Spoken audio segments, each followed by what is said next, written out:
की आवाज। अगली संसद में तैयारी कर रहे हैं हम 33% महिला सांसदों को पहुंचाने की। महिला एम्पावरमेंट की बात हो रही है, कामकाज में, नौकरियों में समानता की बात हो रही है, लेकिन क्या हमारा समाज महिलाओं के लिए सुरक्षित माहौल देने के स्थिति में है? झालावाड़ जिले में मंगाल के पास जो घटना हुई है, उसकी घटना के बारे में हम विचार करें तो हमें ये चिंतन करना पड़ेगा कि महिलाओं के कामकाज के लिए, महिलाओं को बराबरी पर लाने के लिए हमारा समाज तैयार है। इसी विषय पर चर्चा करने के लिए आज परिचर्चा में मेरे साथ लंबा चौड़ा पैनल मौजूद है।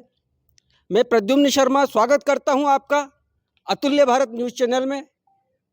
आपकी समस्याओं पर, आपकी मुद्दों पर, आपकी स्थानीय बातों पर चर्चा के लिए मौजूद है मेरे साथ लंबा चौड़ा पैनल है। परिचय कराता हूं हमारे अतिथियों से। श्रीमती अर्चना शर्मा व्याख्याता हैं, शिक्षक संघ राष्ट्रीय की नेता हैं, महामंत्री हैं, जिला महामंत्री शिक्षक संघ राष्ट्रीय से हैं। इनके अलावा शिक्षक संघ संगठन से ही भंवर सिंह झाला मौजूद हैं, उपशाखा मंत्री हैं। मिथिलेश तानीवाल अध्यापिका हैं, सामाजिक कार्यकर्ता हैं। निर्मला मालव अध्यापिका हैं, महिला मंत्री हैं आप शिक्षक संगठन की। इसके अलावा राजनीतिक क्षेत्र से हमारे पास मौजूद है हमारे पैनल में प्रदीप सिंह राजावत, उपसभापति हैं झालावाड़ नगर परिषद के। उनके अलावा साथ में हैं नगर परिषद से अनिल सुमन, आप पार्षद हैं, झालावाड़ शहर के एक क्षेत्र की अगुवाई करते हैं। शिक्षक संगठनों से मेरे पास और पैनल में मौजूद हैं मुकेश कुमार, वरिष्ठ अध्यापक हैं, आप भी शिक्षक संघ के नेता हैं। श्रीमती अंजू गोयल अध्यापिका हैं, आप भी अपनी बात रखने के लिए पैनल में मौजूद हैं। मनीष गुप्ता, आप भी शिक्षक संघ के नेता हैं। ये पूरा पैनल मौजूद आज इस विषय पर चर्चा करने के लिए मौजूद है। विषय का दोहरान करता हूं। एक अध्यापिका जो ग्रामीण क्षेत्र में बच्चों को पढ़ाने के लिए रोज आती है और जाती है। गांव से स्कूल का समय खत्म होने के बाद रोड तक आने के लिए, बस पकड़ने के लिए वो पैदल आती हैं और रास्ते में उनके साथ वारदात होती है, लूटपाट होती है। न केवल लूटपाट बल्कि उनके साथ इतनी अधिक मारपीट होती है कि उन्हें अधमरा कर दिया जाता है। ये स्थिति क्या महिलाओं के लिए सुरक्षित है और हमें और क्या क्या सुधार करने होंगे, इसी पे चर्चा के लिए मेरे साथ ये सारा पैनल मौजूद है। मैं सबसे पहले सवाल लेता हूँ। मेरे साथ मौजूद है अर्चना जी, अर्चना शर्मा जी। आपसे पूछता हूँ, आप लंबे समय से अध्यापिका है, कई स्कूलों में आपने काम किया है। कामकाज का माहौल, क्या हमारे समाज में महिलाओं के लिए कामकाज का माहौल है और क्या कमियां आपको नजर आती है? सर, मेरा कहना है कि जो महिलाएं इंटीरियर में रहती है उनको पास वाले जगह पे लगाया जाए, इतनी दूर नहीं लगाया जाए, उनको सुरक्षा दी जाए। वैसे तो सबको समान अधिकार प्राप्त है, तो इसमें महिलाओं को भी जैसे जो इंटीरियर में है उनको आगे लाया जाए। शिक्षा विभाग के अधिकारियों से मेरा यही कहना है। अर्चना जी का कहना है कि महिलाओं को सुरक्षित जगह पे या उन्हें शहर के पास लाया जाए, लेकिन यहाँ एक सवाल और खड़ा होता है। सवाल ये खड़ा होता है कि क्या जो इंटीरियर वाले क्षेत्र है, जहाँ शिक्षा का अभाव है, वहाँ क्या अगर सब आसपास आएंगे तो वहाँ कौन नौकरी करेगा, वहाँ कौन शिक्षा देगा? समाज को सुधारने की जरूरत है या अपने आप को सेफ करने की आवश्यकता है? मैं मिथिलेश जी से सवाल लेता हूँ कि क्या जरूरत है, क्या करने की आवश्यकता है? आपका कहना सही है कि दोनों चीज़ों की आवश्यकता है। हमें समाज में भी ये जागृति लानी है कि अगर आपके यहाँ कोई अध्यापिका आ रही है, तो हमारी नैतिक ज़िम्मेदारी बनती है कि हम उनको सुरक्षा का माहौल दें। साथ ही ये अध्यापिका का स्वयं का भी ये दायित्व बनता है कि वो जिस रास्ते से आ रही हैं, हमें आगे-पीछे थोड़ा देख के चलना चाहिए कि अगर कोई हमारी रेकी कर रहा है, कोई इस चीज़ का हो सकता है एक दिन में तो उसने करा नहीं होगा। उसने थोड़ा-सा देखा होगा कि महिला अकेली आ रही है, जा रही है, तो हम खुद के साथ भी कुछ सेफ्टी लेके चलें। कई बार हम जैसे अध्यापिकाओं के लिए कई सारे ट्रेनिंग चलती है, जैसे आत्मरक्षा प्रशिक्षण चलते हैं। तो जब ऐसे प्रशिक्षण होते हैं तो उन प्रशिक्षणों को हम बहुत अच्छे से लें और उनको एक अपनी खुद की जिम्मेदारी समझ के उन प्रशिक्षणों को लें, और जब ऐसी वारदात होती है तो उनमें जो कुछ सिखाया जाता है उसको अप्लाई भी करें। और साथ ही हम अपने स्कूल में बच्चों को ये अच्छे से सिखाएं। जब हम अपना खुद का प्रेजेंटेशन ऐसा करते हैं, बच्चों में अपन ये जानकारी देते हैं, तो थोड़ा आसपास के लोगों को भी लगता है कि हाँ, नहीं, ये महिला थोड़ी सक्षम है और अगर कुछ भी हमने ऐसा करा तो प्रत्युत्तर जरूर करेंगी। पर कई बार हमारी खुद की रहती है, कमजोरी भी रहती है, लेकिन उस कमजोरी को हमें ताकत बनाना है। अपने साथ जब भी ऐसी कोई अनावश्यक एकदम से अप्रत्याशित घटना जब होती है हमारे साथ, तो हमें खुद के अपने आत्मबल और अपनी आवाज को बुलंद करके ये चीज करनी चाहिए। बहुत अच्छा सुझाव मिथिलेश जी ने दिया है। मिथिलेश जी का कहना है कि महिलाओं को सेल्फ डिफेंस, आत्मरक्षा के लिए सेल्फ डिफेंस की ट्रेनिंग लेनी चाहिए और उसमें अपने को आपको तैयार रखना चाहिए ताकि वो विपरीत परिस्थिति में अपने आप को तैयार रख सके। विमलेश जी से मैं चर्चा करना चाहता हूँ। हाँ, निर्मला जी से मैं प्रश्न लेता हूँ कि उनका क्या कहना है। जी, आज हर कदम पे महिलाएं पुरुष के कंधे से कंधा मिलाकर काम करें हर क्षेत्र में। तो महिलाएं हर जगह अपना वर्चस्व कायम रख रही है इस समय में। लेकिन जो घटना हुई है बहुत ही निंदनीय घटना है और इस घटना से हर एक महिला में एक भय की स्थिति व्याप्त हो गई है। तो सबसे पहले तो हमें ये करना चाहिए कि अपने आप को मजबूत बनाएं, कभी अपने आप को कमज़ोर न समझें। सभी अध्यापिकाओं से, सभी महिलाओं से मैं यही कहना चाहूँगी कि उनके पास कुछ अपनी सुरक्षा के भी उपाय उनके पास होना चाहिए। जैसे अभी दीदी ने बताया आत्मरक्षा, अभी सरकार भी खूब प्रयास करे महिलाओं को सशक्त बनाने के लिए। तो महिलाएं अपना अपनी सुरक्षा खुद कर सके, इतनी वो सक्षम होना चाहिए। अगर हम अपनी सुरक्षा करने में सक्षम होंगे तभी हम अन्य बालिकाओं को सिखा पाएंगे। तो सेल्फ डिफेंस की ट्रेनिंग हर महिला को लेना चाहिए ताकि वो कुछ हद तक अपना बचाव कर सके और सुरक्षित स्थान पर भाग सके।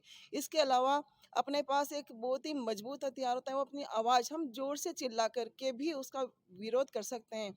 और अगर हम जोर से चिल्लाएंगे, विरोध करेंगे और कुछ सुरक्षा के उपाय करेंगे तो वास्तव में जो अपराधी होता है उसके हौसले आधे तो वैसे ही पस्त हो जाते हैं। इसलिए हम अपनी सुरक्षा खुद करें, अपने आप को सशक्त और मजबूत समझें। और मैं ये कहना चाहूँगी कि ऐसे अपराधियों को कड़ी से कड़ी सज़ा मिले ताकि अपराधियों में भय व्याप्त हो और आगे से वो ऐसी घटना करने में वो डरें, कतराएं। तो तभी जाकर के हमारी महिलाएं सक्षम और सशक्त हो सकती है, सुरक्षित हो सकती है। और अधिकारियों से यही कहना है कि जो सुनसान इलाके हैं, जो जंगली इलाके हैं, वहाँ पर महिलाओं को न लगाए जाए और उनको सुरक्षा प्रदान की जाए। झालावाड़ राह चलते लोगों से लूटपाट के मामले में आज से नहीं, कई सालों से आगे रहा है राजस्थान के बाकी जिलों की तुलना में।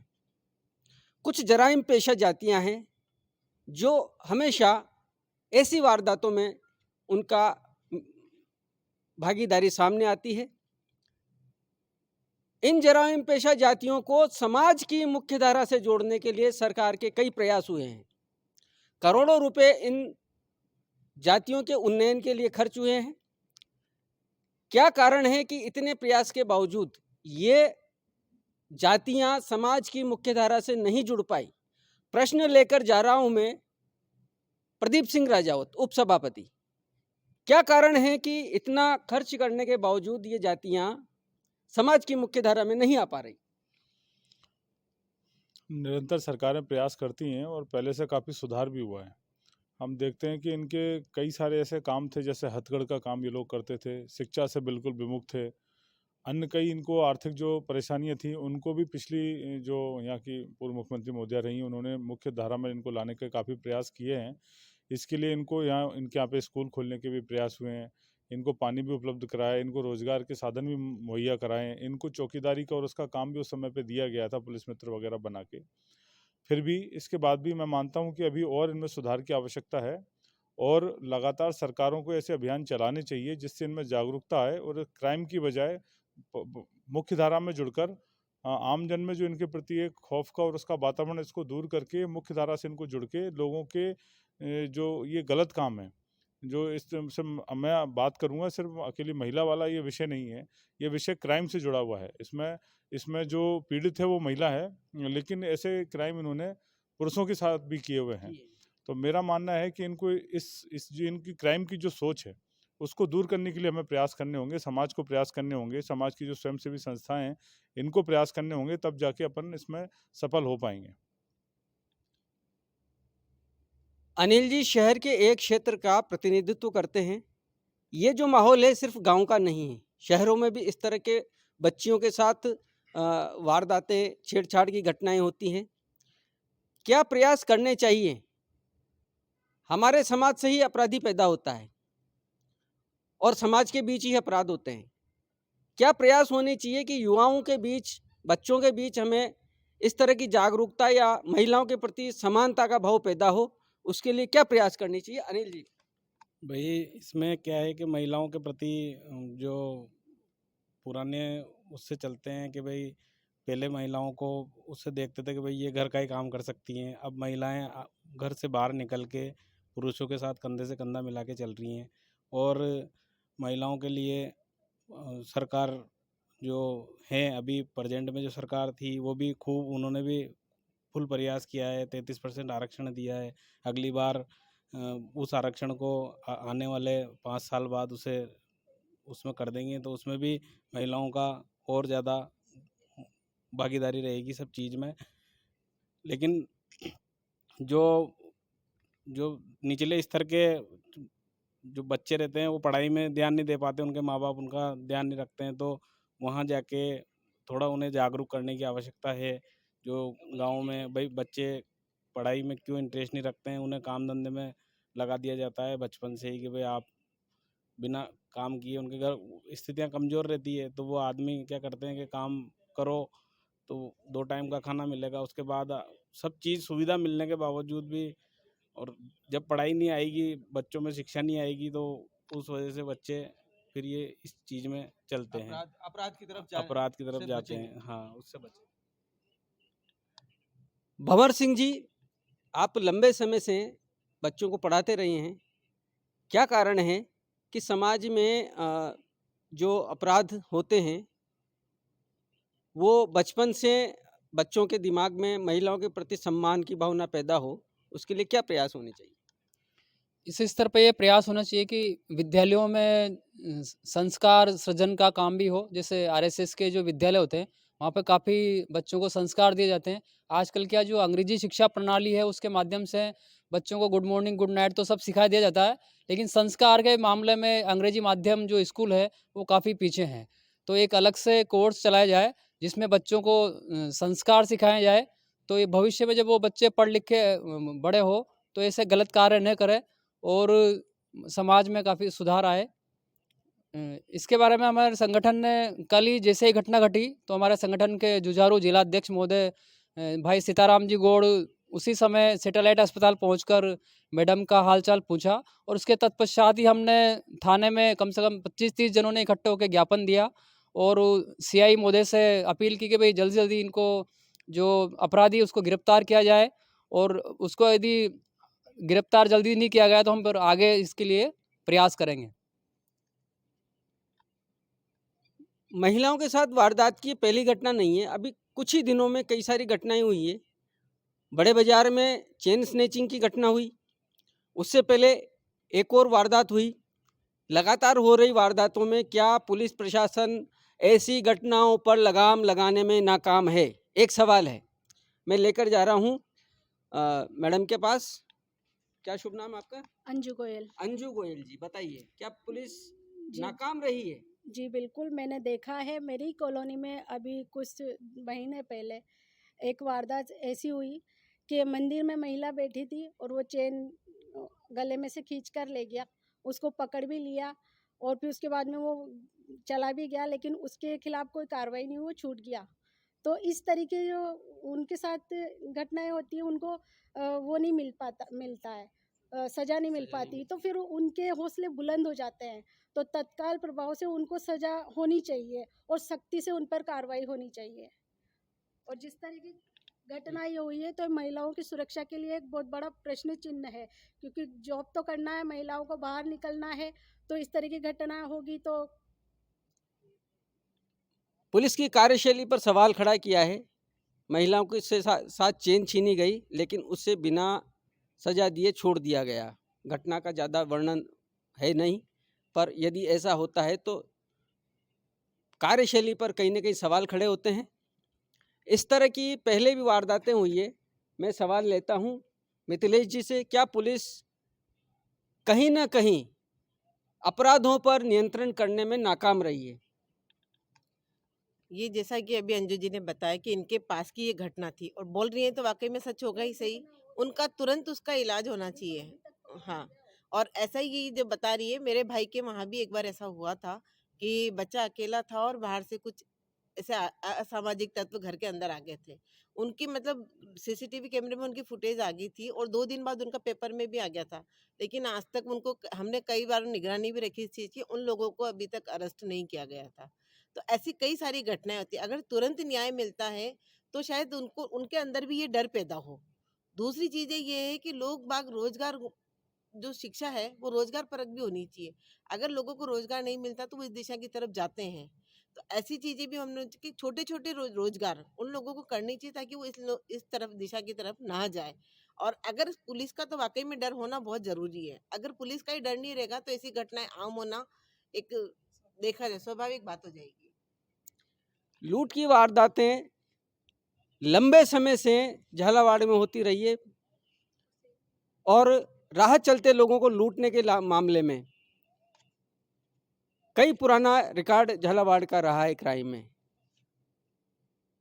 दुनिया ने सबसे पहले दुनिया में जब पोलियो हुआ तो उसका टीका इजाद कर लिया।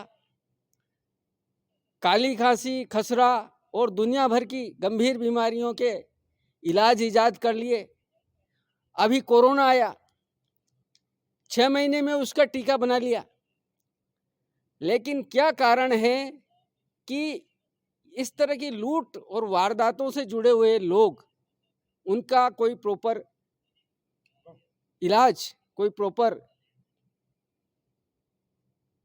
तरीका आज तक हमारा समाज कर नहीं पाया। मैं सवाल लेके जा रहा हूं प्रदीप सिंह जी के पास। हाँ जी, इसका समाधान यदि हम कर सकते हैं तो पुरातन काल में जाएं। हमने इतिहास में हमने देखा है कि सम्राट चंद्रगुप्त मौर्य या गुप्त काल में जो शासन चलता था राजाओं का, उस काल में ये कहा जाता था कि रात को 12 बजे भी कोई महिला यदि अपने सिर पर सोने की पोटली लेके निकल जाए तो कोई चोर उनको टच नहीं कर सकता था। तो पुरातन काल में जाएं कि वहाँ की उनकी शासन व्यवस्था कैसी थी, कैसे उनके कानून थे। वो कानून यदि अभी वर्तमान में लागू किए जाएं तो हो सकता है ये जो अभी जो वारदातें होती उसमें सुधार हो सके। तो पुरातन काल से जो प्राचीन काल में भारत सोने की चिड़िया थी, तो सोने की चिड़िया कैसे बनी और वो कानून कैसे लागू हुए, कौन कौन से कानून उस समय चलते थे, उन कानूनों को अपने संविधान में शामिल किया जाए तो ताकि ये अपराधी जो अपराध करते हैं उस पर लगाम लगाया जा सके। प्रश्न ये था कि क्या हम पुलिस इस तरह की वारदातों को नियंत्रण करने में नाकाम रहे? मेरा मानना है कि क्राइम होना अपनी जगह है, पर उसके बाद जो कार्रवाई होती है उस पर पुलिस का क्या रुख है वो महत्वपूर्ण है। मेरा मानना है कि ऐसे जो संदिग्ध क्षेत्र हैं जिन पे इस तरीके की एक्टिविटी होती है, पुलिसिंग के पास सारी जानकारियां हैं, तो इनको वहाँ पर गश्त बढ़ानी चाहिए। समय पर गश्त करेंगे तो जो क्रिमिनल माइंड है उन पर थोड़ा अंकुश लगेगा। हमारे यहाँ तो महिला एसपी लगी हुई हैं, तो महिलाओं के लिए तो वो खास चिंतित रहती हैं। मेरा मानना है कि स्क्वाड, महिला स्क्वाड वगैरह कई सारी व्यवस्थाएं गवर्नमेंट ने की हुई हैं, इनको और प्रभावी बनाने की ज़रूरत है, जिससे महिलाओं को अपने साथ होने वाली घटनाओं को बताने में आसानी हो। और कभी उनको ऐसी संदिग्ध एक्टिविटी दिखती है तो पूर्व में ही पुलिस को सूचना दे दें, जिसके माध्यम से क्या है उन पर अंकुश लगाया जा सके। इसमें मेन जो है वो स्कूल्स हैं जिनमें छुट्टियां होती हैं, जहाँ पे बच्चियां पढ़ती हैं, जहाँ पे भी इस तरीके के जो पॉइंट इनके निर्धारित हैं, पुलिस के पास ऐसी सूचनाएं होती हैं, उन पे प्रभावी गश्त होना बहुत आवश्यक है। इसके बाद हम इन पे काबू पा सकेंगे। और जो ऐसे माइंड हैं जो इस तरीके के जो क्राइम करते हैं, उनको सख्त से सख्त सज़ा और जल्दी से जल्दी मिलनी चाहिए, जिससे औरों के लिए भी मिसाल पेश हो सके। सख्त सज़ा और जल्द सज़ा, यानी कि सज़ा का जो ट्रायल है, केस का जो ट्रायल है, उसमें तेज़ी हो। मनीष जी से सवाल लेता हूँ, इन्वेस्टिगेशन और ट्रायल और उसके बाद सज़ा होने तक का जो समय है, उसमें लंबा समय लगता है। संभवतः हो सकता है इसी कारण से अपराधी बच निकलते हैं। मनीष जी से सवाल लेता हूँ। सर, अपराधी को सज़ा मिलने में समय लगता है, लेकिन अगर पुलिस चाहे तो तुरंत भी सज़ा दे सकती है। जैसे झालावाड़ के इतिहास में आपने पहले देखा होगा, अपने यहाँ पे एक अधिकारी आए थे, वो जैसे ही गिरफ्तारी होती थी तो पैदल ले जाया करते थे मारते मारते। उस समय क्राइम का ग्राफ काफ़ी कम हुआ था। अगर इस तरह से तुरंत एक्शन होगा पुलिस का, आपने भी झालावाड़ का देखा ही होगा, पहले क्राइम का रेट उस समय पे बहुत डाउन हो गया था। और उसी तरह की अगर तुरंत पनिशमेंट मिलेगी तो ज़रूर इस पे काबू पाया जा सकता है। डर तो होगा ही। पुलिस की कुछ सीमाएं हैं, कुछ लिमिटेशंस हैं और सज़ा देने का काम कोर्ट का है, लेकिन इन्वेस्टिगेशन पुलिस को कैसे करना है कि अपराधी सज़ा से बच न सके। मैं इसी प्रश्न को लेकर जा रहा हूं कि क्या पुलिस कहीं ना कहीं नियंत्रण में नाकाम है या कार्यशैली की कमी में की वजह से अपराध के हौसले बुलंद हैं। सवाल लेके जाता हूं अर्चना जी के साथ। सर, पुलिस तो अपना काम करती है, ऐसी बात नहीं है। जब भी अपन पुलिस के पास जाएँ वो अपना कार्य करती है, लेकिन उनको भी वो भी कानून से बंधे हुए हैं। उनके हिसाब से कार्य करते हैं वो भी। पुलिस की हम जब भी जाएँ पुलिस हमारी हमेशा हेल्प करती है। टाइम दे। पुलिस की अपनी समस्याएं हैं, कहीं स्टाफ की कमी है, कहीं संसाधनों की कमी है, कई सारे कारण हो सकते हैं।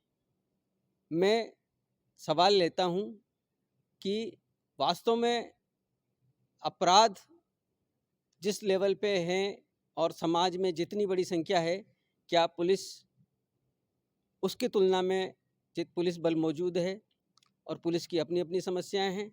मैं प्रश्न लेता हूं। जी, पुलिस सबसे पहले तो कहना चाहूँगी कि जो अपराध जितने अपराध बढ़ रहे हैं उसके अनुसार पुलिस वहाँ पर बिल्कुल पर्याप्त नहीं है। पुलिस बहुत कम है, तो अतिरिक्त पुलिस बल लगाए जाए और ऐसे सुनसान इलाकों में पुलिस की गश्त बढ़ाई जाए, ताकि अपराधियों में थोड़ा डर का माहौल रहे कि पुलिस कभी भी आ सकती है, तो वो वारदात करने में थोड़ा हिचकिचाएँ। तो पुलिस की बहुत ज़्यादा ज़रूरत है और अधिक से अधिक पुलिस कर्मियों की भर्ती होना चाहिए और ऐसे जिले लेवल पे तो अधिक से अधिक पुलिस बल लगाना चाहिए, ताकि हर जगह पुलिस पहुंच सके और सुरक्षा दे सके। पुलिस की पर्याप्त भर्ती होना चाहिए। मिथिलेश जी सामाजिक कार्यकर्ता भी हैं और महिलाओं के सेल्फ डिफेंस के कार्यक्रमों से जुड़ी हुई है। महिलाओं को अपने बचाव के लिए क्या क्या उपाय करने चाहिए, एक बार पूछता हूँ। सबसे पहले तो जो आत्मरक्षा वाली ट्रेनिंग जो दी जाती है स्कूलों में, वो केवल बच्चों के लिए नहीं है, वो टीचर्स के स्वयं के लिए भी है। आप खुद को उसको सीखें, अच्छे से सीखें और जब ऐसी घटना होती है तो उसको अप्लाई करने से भी नहीं चूकें। उसमें साफ बताया जाता है कि जब अचानक से आपके ऊपर ऐसी कोई आपदा आती है तो अपन को कहाँ मार करनी है, कैसे मार करनी है और थोड़ा-सा अपने को कहते हैं ना कि 90% अपन सामने वाले को डराते हैं अपनी मतलब खुद को अगर डराना है तो वो 90% जो काम आता है ना, वो खुद की आवाज़ आती है, अपना आत्मबल काम आता है। अगर उस वक़्त वो अपना आत्मबल अगर यूज़ करें, तो शायद ऐसी घटना ना हो। लेकिन कई बार ऐसा होता है कि अपन अगर इंटीरियर में हैं, अपन को अकेले आना-जाना पड़ रहा है, तो अपन स्कूल के 1-2 बच्चों को कभी-कभी साथ ले सकते हैं, क्योंकि ऐसी नौबत तो हमेशा आती नहीं है। वहाँ पे 2 टीचर रहते हैं, तो उनको ले सकते हैं और अगर ऐसी हो भी जाती है, तो इससे घबराएँ नहीं, क्योंकि ये घटना केवल महिला के लिए नहीं, ये पुरुष के साथ भी हो सकती है। और हुई भी है शिवचरण सेन शिवा, उनको तो ख़ैर ख़त्म ही कर दिया। तो ऐसी घटनाएँ किसी के भी साथ हो सकती हैं। उस वक़्त अपने को अवेयरनेस ज़रूरी है, अपना आगे-पीछे देखें कि कोई ऐसा व्यक्ति अपना पीछा तो नहीं कर रहा है। जैसे कल ही एक वंदना जी बता रही थी कि उनके साथ भी ऐसा हुआ था। एक व्यक्ति उनका पीछा कर रहा था। तो लेकिन पहले उनको लगा कि शायद ये डर जाएँगे, लेकिन जब उन्होंने रुक के और उसको थोड़ा-सा बोला, "क्या है? क्यों आ रहे हो? मेरे पीछे और भी आ रहे हैं। अभी रुको, मैं तुम्हें बुलाती हूँ उनको।" तो वो वहाँ से भाग लिया था, वो रुका नहीं था फिर वहाँ पे। तो खुद की अवेयरनेस भी बहुत ज़्यादा ज़रूरी है इन चीज़ों के लिए। बहुत बहुत धन्यवाद सभी मेहमानों का। मेरे साथ इस परिचर्चा में मौजूद रहे और सभी ने उत्साह से इस परिचर्चा में भाग रहे हैं। आप देख रहे हैं अतुल्य भारत, और कार्यक्रम में आप लोग शामिल हुए, बहुत बहुत धन्यवाद।